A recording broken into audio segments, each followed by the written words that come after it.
Welcome to the Plan B CRNA podcast. I'm your host, Bobby Jones, and I'm so excited that you're here.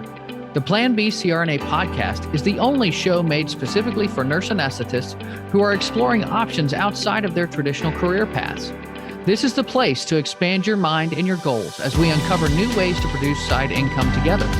The mindset that we bring to any situation plays a key part in overcoming challenges and really enjoying our unique paths in life.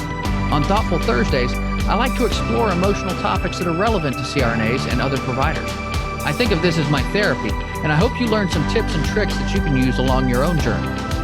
This episode is brought to you by On-Call Capital. On-Call Capital is dedicated to educating CRNAs and other healthcare providers about investing outside of the traditional stock market.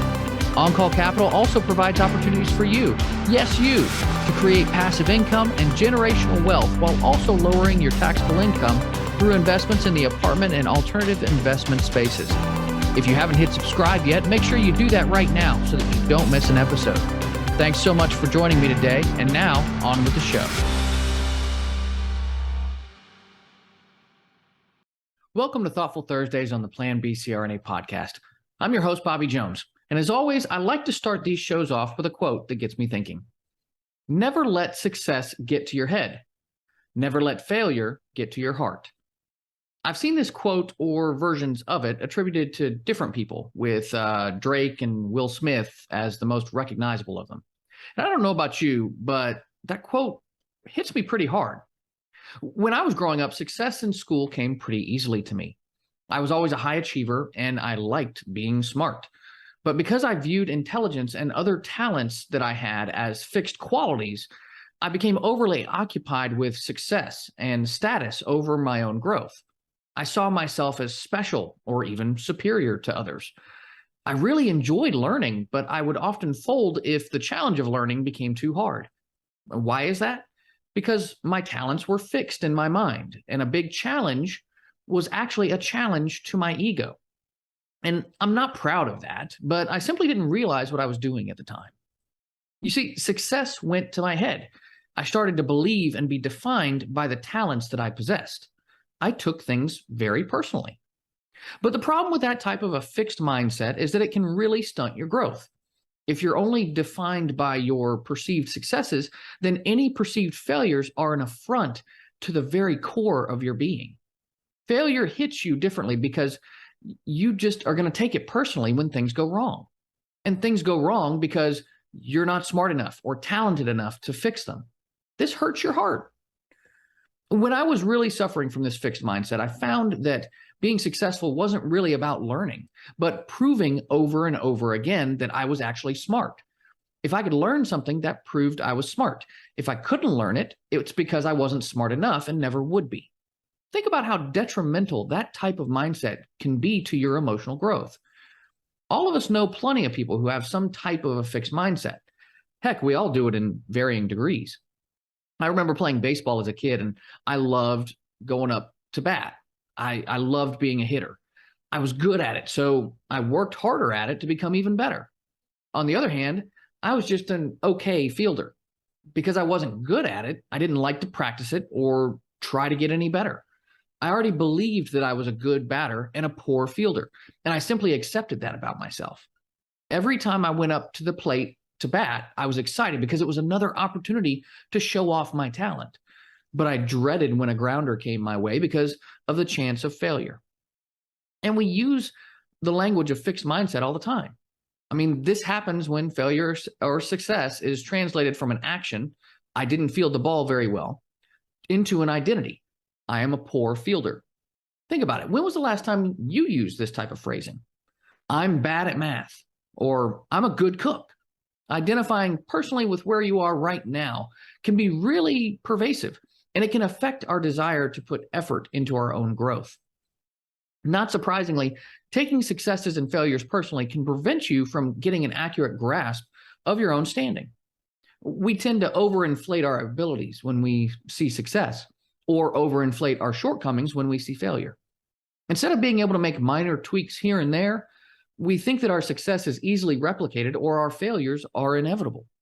This can really affect our ability to grow over time, leading us to pigeonhole ourselves instead of fulfilling our potential. So how can you avoid this mindset trap? There are a few suggestions out there.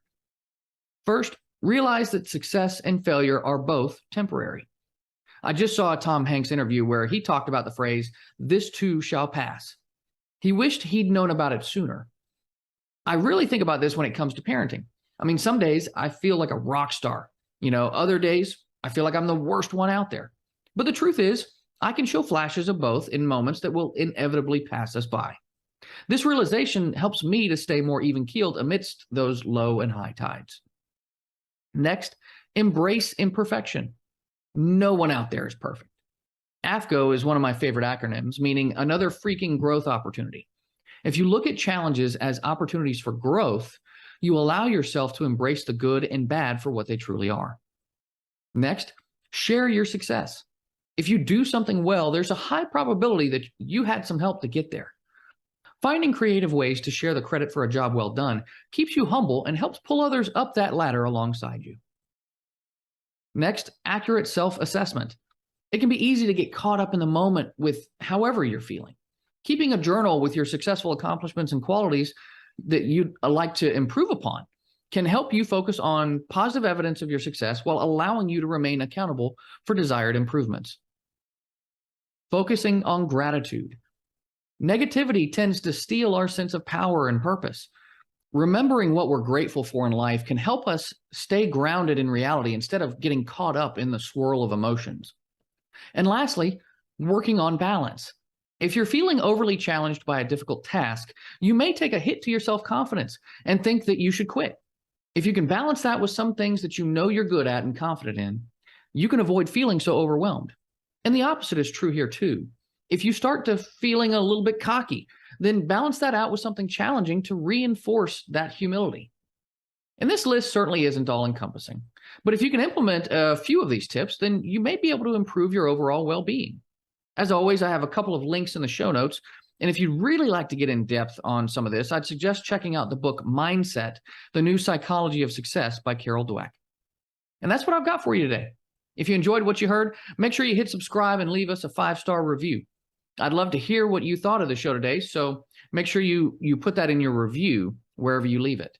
And if you're interested in passive income opportunities with tax-advantaged real estate, visit my website at www.oncallinvestments.com or reach out to me on Facebook, LinkedIn, or Instagram. Until next time, be safe and take care of each other out there. Thank you so much for joining me for another episode of the Plan B CRNA podcast. If you haven't already subscribed and reviewed the show, I'd be honored if you took the extra time. It really helps to expand our reach and get the word out about the show. If you're a CRNA who is interested in sharing your story on our podcast, I'd love to have you. Please email me at bobby@oncallinvestments.com for more information. This episode was brought to you by On-Call Capital.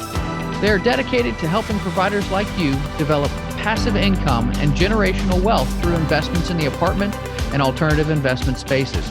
Feel free to check out their website at www.oncallinvestments.com and subscribe to their free educational email series. You can find On-Call Capital on Facebook, Instagram, and Twitter. You can also check out our YouTube page, where you'll find all of the show episodes along with other educational videos. Thanks for listening, and we'll see you on the next episode.